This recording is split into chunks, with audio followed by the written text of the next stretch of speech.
Ladies and gentlemen, आप सभी को मेरा नमस्ते. So I am Kavita Apurva Verma, and it is actually my proud privilege to be your host this day on behalf of our fantabulous Zena family. I have been a gender trainer for more than 3 decades now, and as a woman, I have always felt that in spite of the progress and development of women that the world claims, the condition of women is still the same, rather worsening because of the double burdens. I'm not sure though. But then tonight and today is in this heart to heart conversation with Miss Maria Bhattacharya on awakening the strength, reshaping the society, this heart to heart conversation, we probe further into the reality check. What is true and what is false and what's a myth? So I believe that the show will give us insights towards pragmatic and pertinent aspects of the reality. So, ladies and gentlemen, let me introduce you all to Ms. Maria Bhattacharya, a dynamic leader whose journey through India's energy sector is nothing short of inspiring. A chemical engineer from Jadavpur University, she dedicated over 34 years to Indian Oil Corporation, where she rose from an LPG officer to General Manager LPG Sales, West Bengal State Office. From the very outset, she has demonstrated a rare blend of technical expertise and managerial insight. It actually is a very rare trait, and steadily rising through the ranks in a traditionally male dominated industry. Over the years, she has held key responsibilities in retail and LPG marketing across West Bengal and across challenging and diverse regions in Sikkim, Andaman and Nicobar Islands, and the northeastern states. She has also handled pricing during deregularization and shift from the administered pricing mechanism, and has also headed the training and development department. Of course, that's my passion too, of Eastern region, bringing in new dimension to the age-old system of training. Not just this, known for her leadership qualities and deep industry insight, she has left her mark in the mind and hearts of the employees and dealership network in one of India's largest public sector organizations. But Maria's contribution goes far beyond business. She has been a very strong voice for women in the workplace. As an executive council member and coordinator of women in public sector, Eastern region, she actively championed gender inclusion. She also served as presiding officer for the prevention of sexual harassment cell, reinforcing safe and respectful workplaces, and contributed to recruitment and disciplinary processes in the company. Off the professional stage too, she is equally grounded in family. Her husband is also a former Indian oil leader. Her elder daughter is a doctor in Kolkata, and her younger daughter is a professional based in Mumbai. Empathetic, accomplished, and deeply inspiring, Maria Bhattacharya is a wonderful example of what dedication and leadership truly looks like. So, without wasting much of your time, let's roll. Hello, Mariadi. And it's really an honor to have you here. So, could you just share some idea of your family background, your childhood, how it has played a role in your development and shaped the person that you are today? Thank you, Kavita, for this overwhelming introduction. I'm very happy to be on this Zena chat show to share my experiences, my thoughts. And I really do hope that it will give some value to the people hearing this show. My childhood was in Calcutta. Basically, it was a secure, happy, little protective family. My mother was a Christian, my father Hindu. So when we grew up, there was no bias. There was no bias regarding religion, neither gender. I was one of three sisters, and neither any social strata. We used to celebrate Christmas with the same fervor as we used to celebrate Durga Puja. My house helps were Muslims, so Eid was also a function to celebrate with biryani. So I feel my parents, my father, mother, very loving, caring. My mother, very sweet, strict, disciplinarian, very meticulous. So they were my role models. And so when we were young, there was really nothing that I really wanted, crave for, which I didn't have. Of course, our wants then was much less than nowadays. And it was a fun loving family. And the main, I think, my worry was my exams, to do well, to keep up to my parents' expectations. So I feel that this sort of a secure background has definitely helped to make me into the person I am today. So, I mean, you mean to say that it has positively helped you, and Yes. without any challenges of those sort, Yeah, it that has it has. also helped me in the sense that, look, since I didn't have any brother, so there wasn't, when I was small, I never thought that certain things I should not do, the male member can do, should not do this. There was no restrictions. So although it was a very protected childhood, but that biasness, so that I'm not capable, that was not there. Right, right. So this was about your home scenario, but I think way back in 1980, when you had enrolled in the chemical engineering, which is, of course, it's not a very conventional or normal routine thing for a girl to enroll in 1980. So was the scenario same in the university?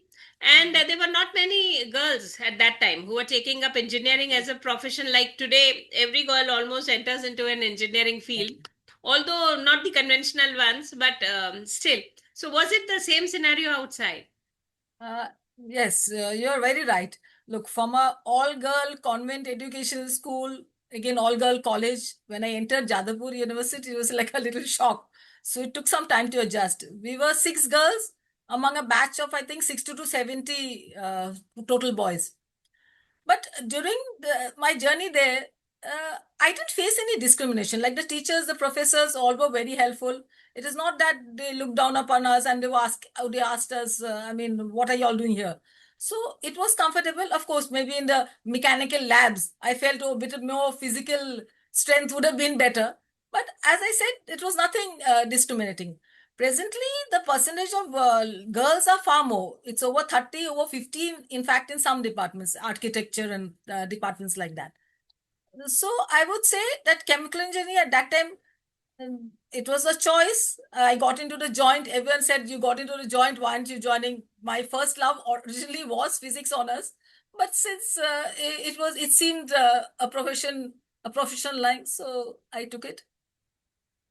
So, I mean, I would just like to ask, how did you cope with this thing that you were just six girls in the, as you said, you Yeah, felt at the initial stage, you felt quite different, quite awkward, correct. maybe. So, how did you cope up with this? Did you come back home and tell your mom something about it and something like this, or?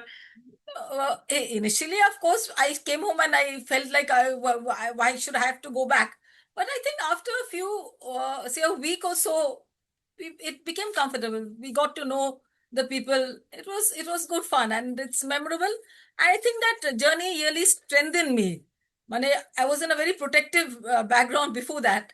So going there, facing things for myself, I think it really helped me. So, Right. So, being there, now you get into the corporate world, right? yeah, And you got into the corporate world long back, yeah, right? long, So, long. how does it feel? How is it different from today, and how is it? It was at that time. So, could you define about the life of corporate world for a woman, especially as of now? Look, life of a woman in a corporate world is challenging. I'll not say it's not. When I joined at that stage, again, I was a batch of three ladies among, I think there was around 38 to 40 total. Eventually, the other two girls also left. So I remained in that particular batch, the only girl. So, and at that stage, professionals in senior positions, lady professionals was a little less. There were not many senior positions with lady executives. I can look nowadays. What has happened? Ladies are in all field. You take it Navy, you take it Army, Air Force, in all fields. The many private, public concerns have CEOs as ladies. In fact, Indian Oil itself, we had a lady director refinery. Now we have a director HR who's also a lady. But the thing is, the ladies at the top are very few. At the joining level now, it's correct. More girls are joining. It's still not nowhere near 50. But when I joined, the percentage of lady executives may have been around one digit or two digits, one or two. Now it's women executives around 11% if you take all overall Indian Oil. So Mhm. it's increasing, the entry level is increasing, but ladies at the high level, somewhere along the line, s- we are getting stuck up. So at the senior levels, of course, it's a beginning. The time, it'll take some time, but the future is there. With more encouragement, I think it'll do good. I can tell Definitely. you an incident. When I Yes, ma'am. first, the day I just walked into my Calcutta division office, I got a posting as you're in charge of field of SO, in charge of retail field area. That means looking after petrol pumps. Now, I was the first lady to be posted in retail sales in Eastern region. So I walked in. The boss was there with some male colleagues. I introduced myself. He looks at me, and the first thing he says, "I don't know what is wrong with the corporation in posting you here." So that was my welcome there. Then I go to the petrol pump, and tall, strongly built, little Viking-looking gentlemen were there, introducing themselves as petrol pump dealers. So for a moment I was dazed. I am supposed to be controlling them, but then over the time, it was it was fun. But now when I look back at my retail field officer days, it's with very good memories. Right, right. But like, I also believe that when I have joined earlier, I used to often hear remarks like, how come they have come out of kitchens, and Yeah. they can't even lead. They will mostly talk about roti sabzi, Mm. these kind of. So similar thoughts come into everybody's mind, and even at a higher level. So, do you think these roles are difficult because there are some preconceived notions about women in corporate or women in responsible positions about her capabilities at the workplace? Look, this preconceived notions is not just at a workplace. It has been there for many years. We use the term mankind when we are meaning the entire human species, including women. When the boss is a lady, we generally say lady boss. We don't say male boss because the assumption is that the boss is a male. So this misconception of preconceived ideas is there. Presently, if a lady is there in the department, the idea is that okay, she's a if she's married, so she's a family member. If she's a mother, so she'll give her family priority. The work will suffer. But on the other hand, a man may have some family issues. His parents may be ailing, he may be sick. There may be so many issues. That is taken as a one-to-one basis. But in a lady, when they see, they generalize it. Okay, the lady will be giving more priority to the family. So that is one notion which has to be changed by the lady being professional. I mean, I'll not say that it totally depends on her. The colleagues will also change their view depending on how she performs. Right. Another misconception is the hours you work. Now, a lady generally tends not to waste time, not no chit chatting, finish her work, go back on time. Now, and now, as I said, this is I'm generalizing. There are exceptions. Now, men after office hours generally like to go to boss's chamber over a cup of tea, chat, but then they are working sincerely because of the long hours they've put in. Uh, that is also a misconception.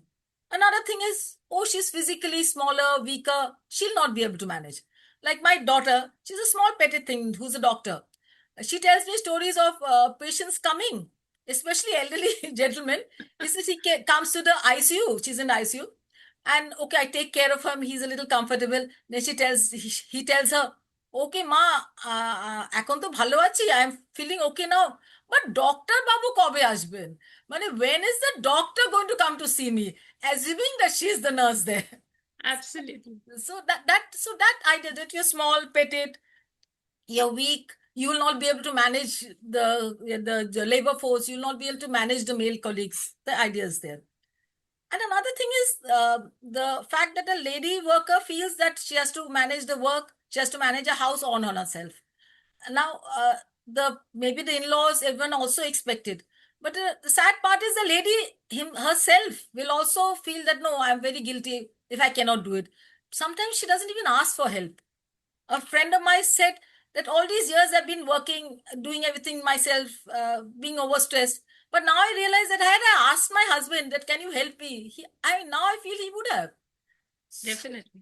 So it's about the conception is the misconception is there, but it is also up to us to change that.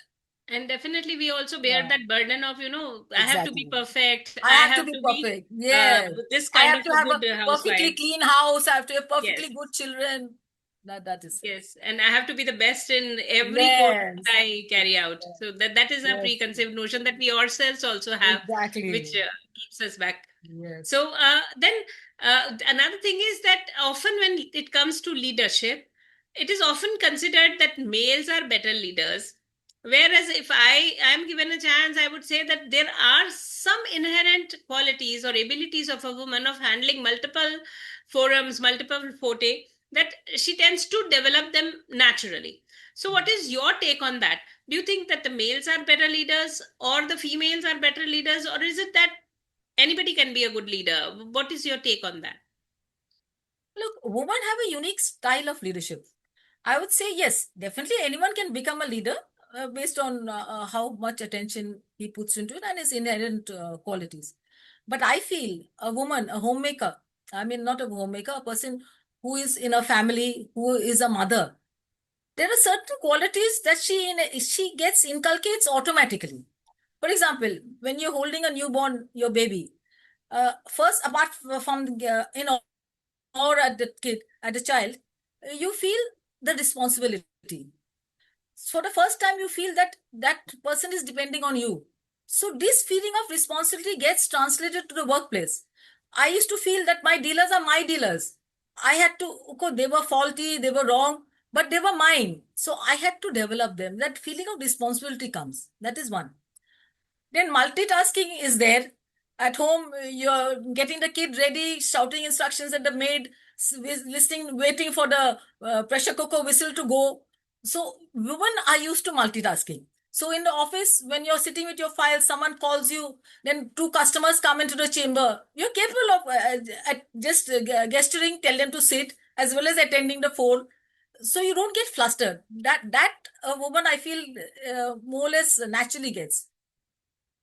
Empathy is one thing a woman has more.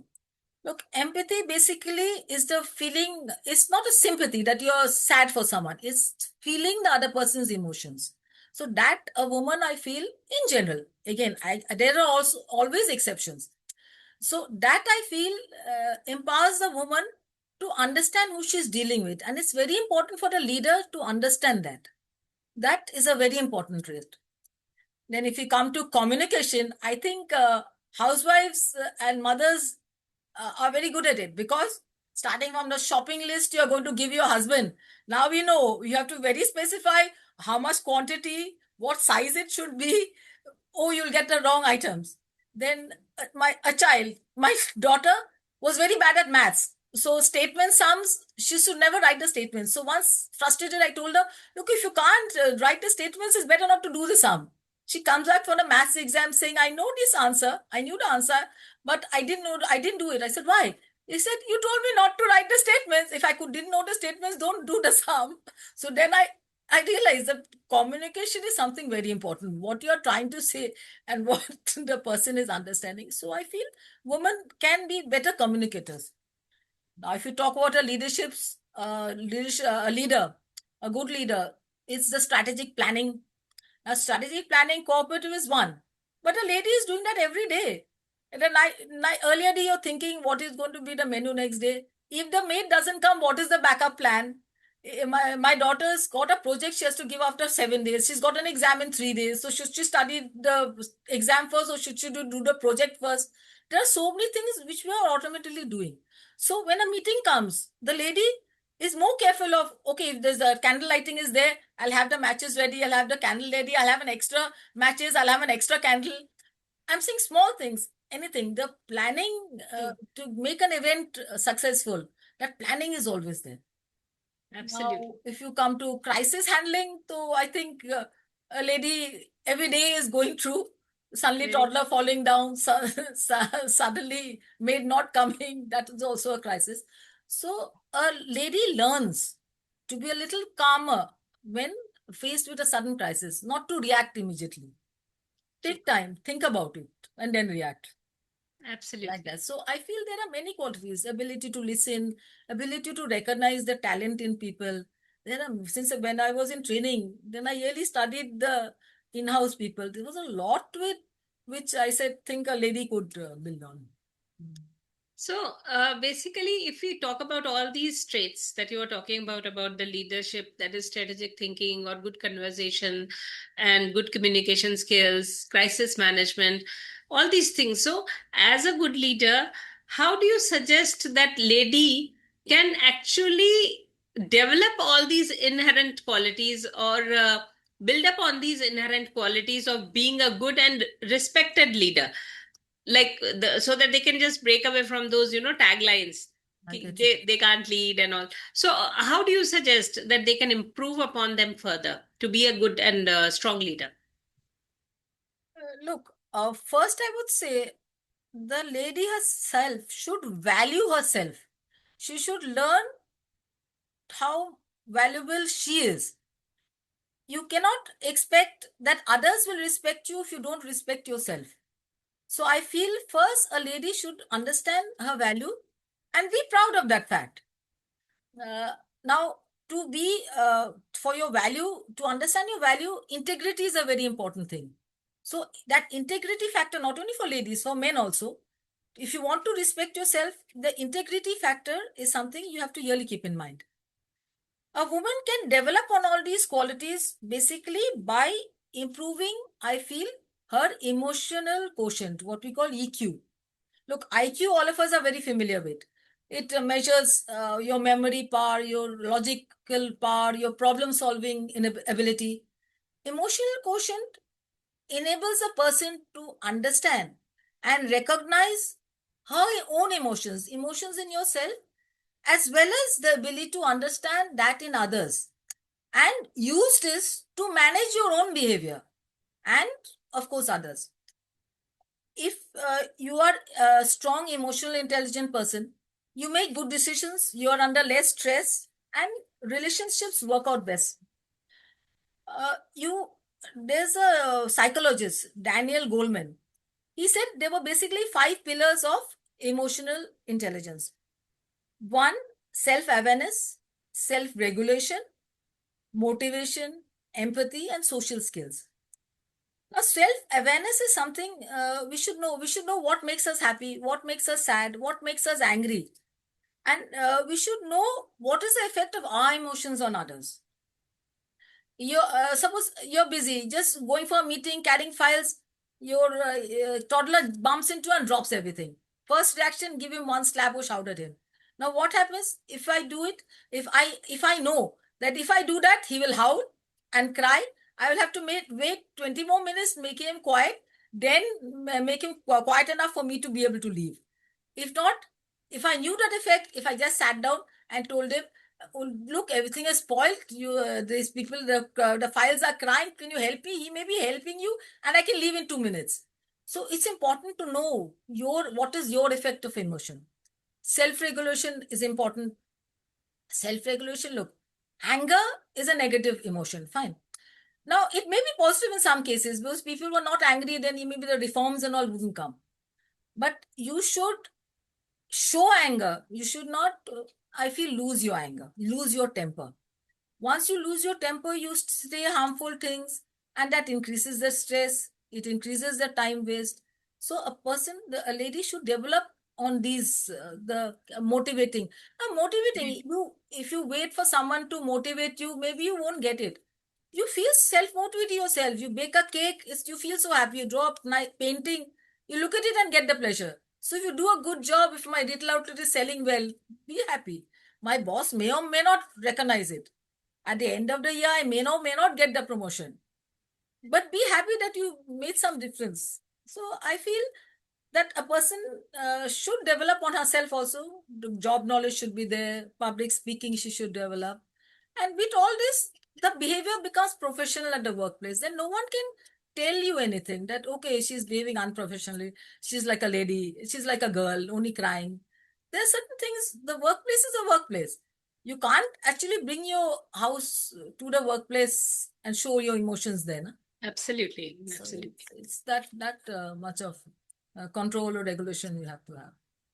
So, like, must have gone through a lot, many issues, incidents, or happenings that might have taken place around you. And being a woman, you must have felt that, thank God I'm a woman, at least I know this and I am able to solve this better. So, can you narrate any incident from your life or any sort of an anecdote from your life, the experience from your life that you can share with us, which may reflect on your being a woman has put you in an advantageous position here? Okay. Uh, okay, let's go to an incident when I just about joined LPG sales. I was visiting a distributor in Pondicherry where which was bad. He didn't have enough money to place indents for loads, and people were not getting LPG for say 15 days, 30 days, maybe more than that. When I get out of my car, I see a whole crowd of people, 50, 100, just shouting, bad mouthing the two dealers and Indian oil in general. When it corrupt situation, purposely people are doing it for black marketing and things like that. First reaction was to get in back to my car and go. Anyways, the next I stepped down and I said loudly, "Look, I'm from Indian Oil. I can help you." The fact that I was a girl, young girl, and suddenly seeing someone saying, "I'm from Indian Oil, I'll help you," was something they didn't expect. So there was an automatic pause in the shouting. So they looked at me. I suggested that, okay, I'm here, I'll try to take care of you. Anyways, took some permission, got the neighboring distributor to divert his loads and do cash and carry. Many on the spot, they took the cylinder. What I was trying to say that the effect that being a lady there suddenly quietened them down. So I felt that was advantageous. A small incident, even I was in retail, there was this distributor, dealer who was terrible. I found out later he's not a dealer, his mother was the dealer. So when I asked about her, I tried my best to improve him, but it was nothing. From adulteration to, I could have closed the outlet. But what helped? When if I closed the outlet, my total sales go. So I asked him where his mother was, just hopefully to see. He didn't tell me. From the staff, I searched for 2 hours, finding this lady. I saw a broken down house where she was alone in a dark room. When she heard I was in India, she started crying, hopefully that I could do something. Yes, I made a shift to the outlet, stay in the outlet. We took in a financial partner. This dealer was taken out, and the outlet improved. The sales improved.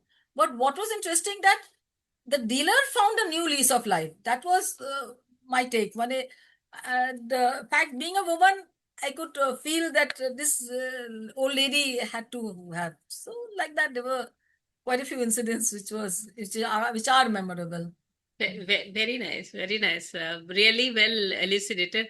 So, basically, there are many pressures that we feel when we are on job. We have an important meeting to attend, and our child is in high fever, or we have demanding and pressing things at home, maybe our in-laws' side or somewhere. So, and sometimes it also happens that due to maybe you must have faced kabhi koi strike hai, there is some kind of unrest, and then you have to hold back. You may be coming late night, so, what do you suggest? How these things can be tackled peacefully with a proper EQ, and how would you go about it, and how you must have dealt with it in your past? Look, handling job and family is challenging. What I would say is that we have to prioritize. There is a theory of holding glass and rubber balls. Okay, so these are your tasks in hand. If you drop the glass ball, it breaks. If you drop the rubber ball, it can bounce back. So, as you said, it has happened. Important meeting. I'm the speaker, and my child is running fever. So at that time, I look: is my sister free? Are my parents free? Who can take her to the doctor? Look, I know at that time, taking to a doctor, my taking a doctor or my sister taking to a doctor would not affect her. She would get the treatment she needed. But if I didn't go to that meeting, then it would be a problem. I was prepared for being the speaker there. On the other hand, if you look at it another day, suppose my daughter, she was appearing for first performance, dance performance on the stage, and I was attending a training program which the boss was very strict. No, no, no one should not attend. Then I told him the situation. He let me go off for 2 hours, attended, went to her thing, and came back. What I was trying to say, you have to prioritize. And at that moment, which is the priority? Another thing is, as you had mentioned earlier, perfection. You cannot go for perfection in everything. It's more a balance. You cannot expect that you'll be the perfect hostess, you'll be the house will be impeccable. It's not. My house sometimes look as what should I say, a railway station even sometimes. What I was trying to say, but TK, that I could see it. I would obviously get it neat and clean if someone else was entering. So it's the priority. Don't seek perfection and seek help. You, maybe the maid, maybe your parents, maybe your husband. It's nothing that is demeaning you to seek help. It's very important that you seek help of others, you prioritize, and of course, keep control of your emotions. Look, because if you say something, that will lead to stress and you get totally disturbed. Neither in office you can concentrate, neither at home you can concentrate. Be in office, be at home. Don't say something that you're going to regret later. That causes, invariably causes a lot of stress and pain. So, like, Hmm. often it happens that when women are in leadership positions, uh, in order to either get that position or in order to be in that position or hold on to that position, or maybe for their own insecurities, sometimes we often fall in a trap. Yeah. And these kind of traps may be very dangerous to our own dignity, our image, as well as our confidence. So, how do you suggest that a woman can keep away from these traps? And how can she avoid that? And how can she manage, if at all, she gets into such kind of a trap? Yes, lady can get into some awkward positions, some traps. For example, if someone has entered a department which was earlier male dominated, she knows that the young male colleagues there are not expecting a lady boss and there may be some resentment. So she may feel that I have to be like the boss. I'll be autocratic. I'll be very firm. I will, my, whatever I say should be the dictum. And so that is a trap because she will not listen to opinions of others. She is more concerned that I have to be the authority. They should not demean me. So she leaves her natural way of leading and she falls into a trap of being authoritative. So that's not correct. Some ladies also I have seen, they are perfectionists. They may be very good, topper in school, college, very good in their work, very good in your laptop, in computer, in AI, and they will expect the same of the juniors. So it's all very well when they are a worker, when they become the leader. They, if they begin expecting that the juniors will also be as sincere, as good, as quick in understanding what they have to do, that is wrong because that is that she may, each has their own capability. You have to make communicate in such a way that that person gives out his best. You cannot expect that all will be as good as you if the lady is good. Another thing is, when a lady takes a new job, a new responsibility, you have to know the job. If you expect that I'll go there and learn on the way, it's not correct. You have to have the job knowledge, then you learn the respect. And you should also not take on the baggage like someone who is in a male dominated childhood, who feels the father, the male is correct. So when she is in office, when she has to put her point forward, when if the male colleagues say no, no, you're wrong, this is correct, she begins to keep quiet. So then she's not doing justice to her team. Her team may be doing a good job, she's not able to show that because she gets covered down. So like this, there are certain, then a lady when she gets a senior position should not feel the jealousy, towards the juniors. Juniors, the lady should pull her up. No, but if you feel that that junior may come and do better than me, that's not correct. You have to improve yourself, but I feel there's a saying that the only person you need to be better than is the person you were yesterday. So Absolutely. it's not that you compete against your colleagues, your senior. You make yourself better. It's a little philosophical, but believe me that it does help. And like you have also been instrumental in ensuring women's safety, women's security, and also have had a very major role to play in various organizations for prevention of sexual harassment at workplace. Now, when it comes to safety and security, I believe that it can be ensured at three levels. One is the self, right? Correct. Second is at organizational level, and third is that community level that we can Correct. talk of. Correct. So, uh, ignoring the community level as of now, I would request you to kindly throw some light about when a woman is there in a position in any office for that matter, how should she ensure her safety? Number one. And number two is how, as a leader, she can ensure the safety of her fellow women Correct. colleagues Correct. who may not be as powerful as she is, and how, if you remember any incident from your past, where you played a significant role, where you felt that it was a tricky thing to do and you could still take a bold stand, we would be glad to know. Look, a woman in the workplace, look, if she has to keep herself safe, one, by maintaining her own dignity. You do not say go out of your way to be friendly without really understanding who the person is. Yes, you cannot just sit alone in office, not talk to anyone. It's not that. But I would say that it's better that personal things are not discussed openly with all. This you never know when it will come back to you, and so there are certain boundaries. uh, there has been a case of this sexual harassment. They say a new joinee, her boss, married boss, used to stay in the same colony. So every day he offered her a lift in his car to come. You could go by auto also, and daily a routine like this will tend to the boss assuming that maybe she likes being with him. So prefer to avoid this. If you can go by your own transport ticket, first day, first week you went, you don't know the place, it's fine. Don't take unnecessary favors from anyone. So that's how you maintain, and of course the safety systems has to be there. Like if a girl is working late in the office, the office has to ensure that there is a transport for her back home. In pricing at 4 o'clock when I used to go from office, there used to be a car with the office driver there. So these safety systems, the rules has to be there. There's no two things about it. In the field, the security has to be there. Now, if you say,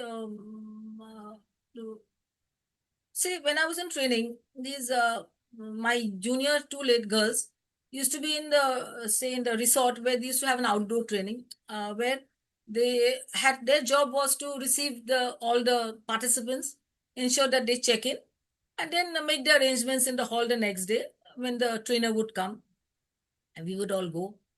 So always, I used to call them later towards night.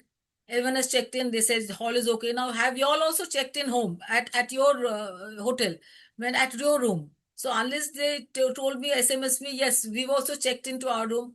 I wouldn't leave it at that. It's important that if their safety is your safety too. And any incident as such, there has been many cases where the say staff level, officer level have behaved, but I feel that the girl should try to keep her senses open. Mane, when you see a start of it, mane, before it becomes like, don't be covered down, even if it's your boss, even if it's someone who's trying to tell you something which you feel, if you feel that something is not right and you cannot tell this to your husband or to your family, then you know that it is something wrong there.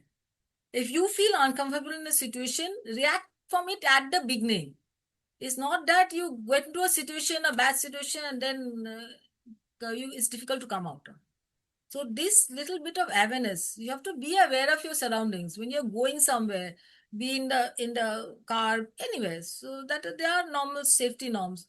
You have to be very aware of what the surroundings are there. Note the people, what they looks. So I feel.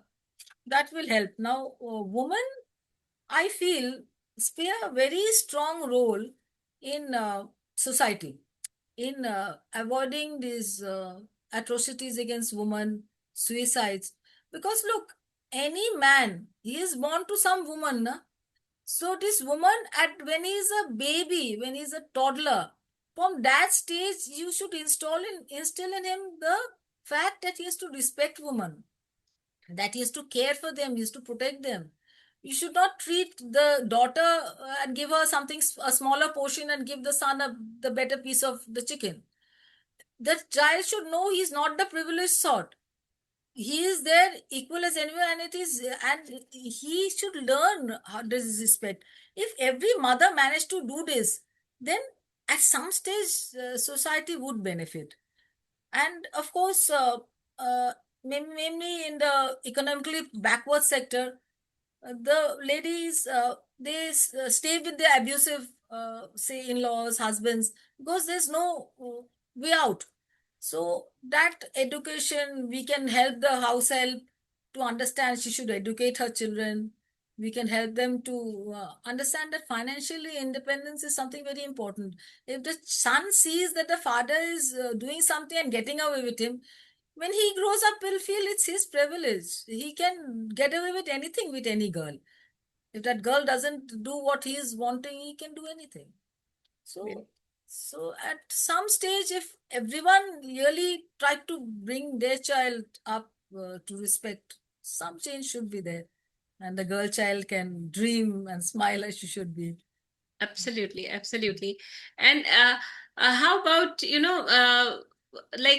if all our viewers here, if there's some message that you'd like to give to our viewers from this forum, so what is that one message that you would definitely like to give from this platform? I would say that do things with your heart. I mean, in your job also, it's not that you're doing a job, you're getting a salary, you're getting a promotion. Do it and try to find some enjoyment out of it. Go out of your way, do something out of the box. The interest in the job, like long hours in the job or long hours in the house. I mean, you cannot sustain and be stress free if you don't enjoy your work. It's a very Mm. idealistic thing, but it really does count. There are means where you can see that in that boring situation, how you can make the job more interesting. And at home, all keep a check on your emotions and try to be the light in the home. I would like to say. Very, very true. Mhm.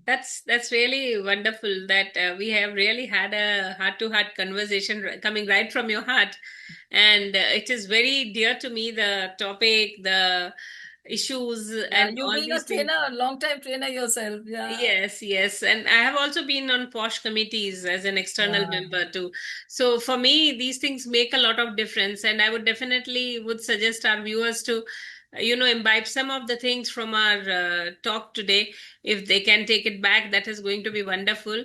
So thank you so much once again, Maria ma'am, for all the inputs that you have given with your whole heart, and have a wonderful time. And thank you very much, and all the very best to you for your future endeavors. Thank you, ma'am. Thank you so much, Kavita. It was really enjoyable for you hosting me in this chat show. I Thank you, really ma'am. enjoyed. Thank you so much. Thank you. Thank you so much And to the thank you Zena to the family. Zena team for giving me this Yes, opportunity. thank you so much. Thank you so much.